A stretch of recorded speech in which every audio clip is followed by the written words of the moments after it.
welcome back. I'm so glad to be back in the kitchen. I'm going to be making my muffins, like I said earlier today, to go with my soup.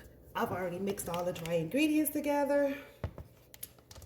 I have jalapenos chopped up.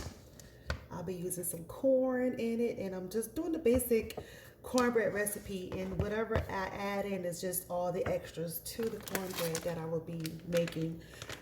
No specific measurements when it comes to the corn, the jalapeno, and the cheese. So again, if you've seen me making cornbread in the past, it's just the basic ingredients with the flour, sugar, of course, evaporated milk.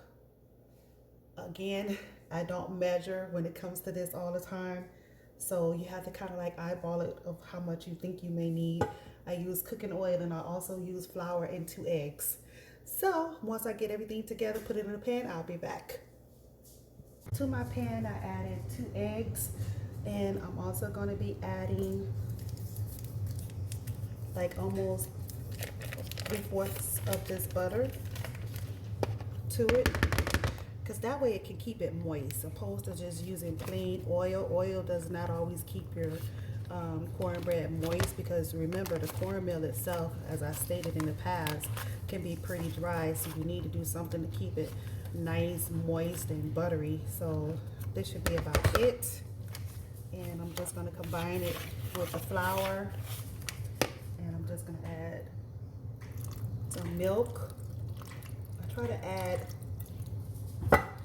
like the eggs first, and then I add a little bit of the other wet ingredients a little bit at a time, so I won't be using too much. But again, this recipe is going to come out really nice.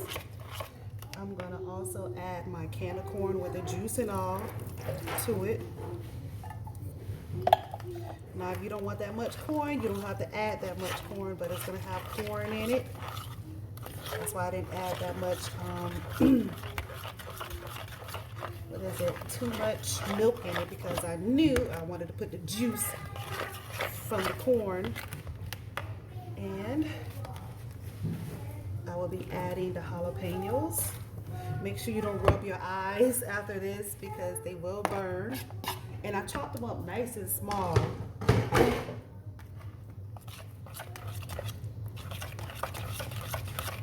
So far so good. And then I will add some cheese to it.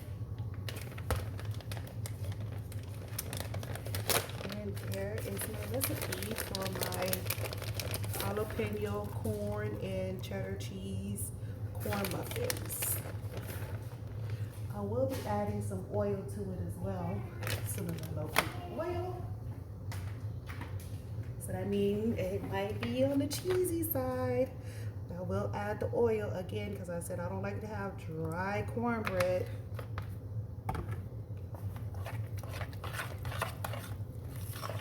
So this is what the batter looks like so far. If you think you want it to be a little bit thicker, you can add just a little bit flour to it, so it won't be so like to my consistency. It doesn't have to be. So what I'm gonna do is just go ahead, spread my little pans for now. Sorry, spread my little muffin pan that I have a tin foil, because I don't feel like cleaning up. And I'm gonna spread lightly. I already have my oven preheated. You can preheat it to 400. And you can basically scoop your ingredients in there, pop it in the oven for about 20 minutes, and it's done. Okay, so I'm gonna go ahead and scoop some of this batter inside the pan, and like I said, the oven can be preheated. It's actually preheated to 400, so it shouldn't take that long to cook. So this is going to make a lot of muffins because it's a whole lot of batter. So they're ready to go in the oven, so I'm just going to go ahead and place it in the oven for about 15 to 20 minutes and allow it to cook. We'll see the outcome. So here are the muffins fresh out of the pan, the jalapeno cheddar cheese corn muffins that I will be serving with the split pea soup. So I hope you guys enjoy the recipe. So here is my cheddar cheese jalapeno corn muffins I just had to let you guys see it up close and personal. They're very moist. It's absolutely delicious. You should try the recipe. And again, I basically served it with my soup.